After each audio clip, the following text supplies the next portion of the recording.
And a fine howdy do to you. How the heck are you? So, I have got a Boulevard single wide IPA. So I'm going to pop and pour it, and I'm going to tell you why I'm drinking this particular beer. I stopped by one of my favorite beer stores today, Macadoodles. You've seen me do videos from there.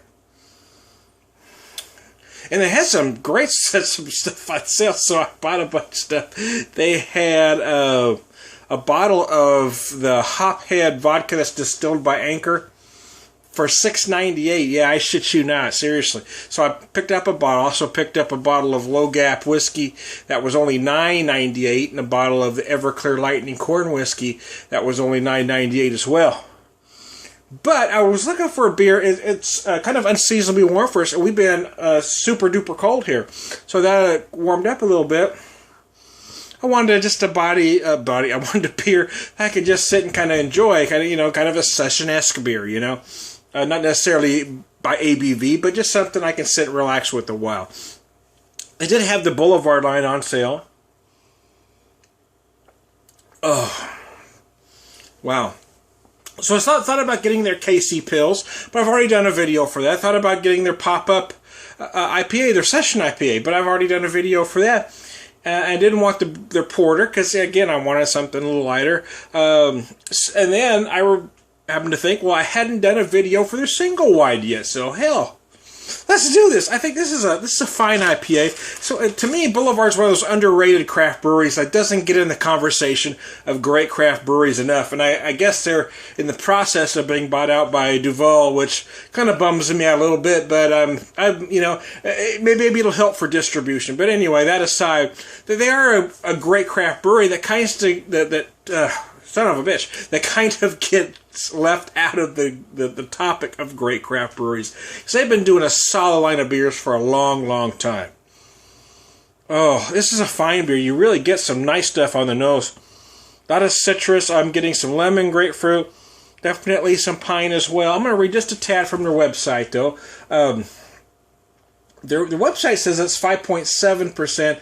57 IBUs. The box this came in says it's 59 IBUs, but doesn't give an ABV. So, take that for what it is. The malts are pale malt, amber 50, malted wheat, Munich and Care 50s. Hops are Zeus, Bravo, Cascade, Centennial, Simcoe, and Citra. They say the aroma is intense, floral, and citrusy. Yeah, you certainly do get that. The malt's moderate caramel malt flavor.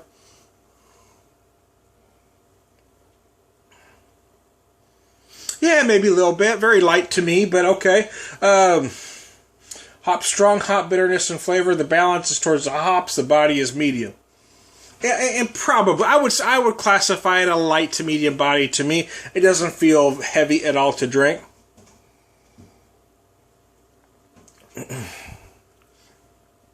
Wow, I had one of these earlier today with a slice of pizza. I did. Some bitch. I did with a slice of pizza. And what you notice with a beer like this is it kind of surprises you. It does feel light. It does feel easy drinking. But that bitterness lingers. It lingers on your palate. It's beautiful. It'll work great with that slice of pizza. And this is one of those beers, again, single white IPA, that doesn't get talked about in that conversation of some of the great IPAs. Single IPAs, anyway.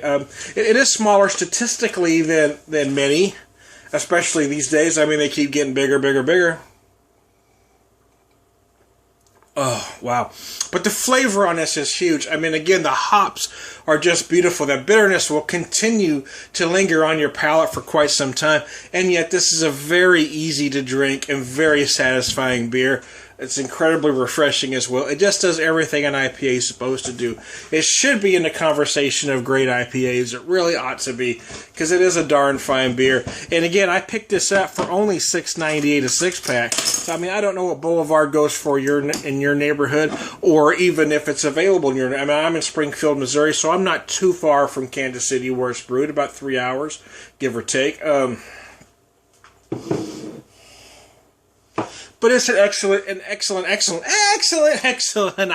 so give it a shot, man! It is a definite buy again. I mean, it is certainly worth more than $7, but at $7, it is a steal.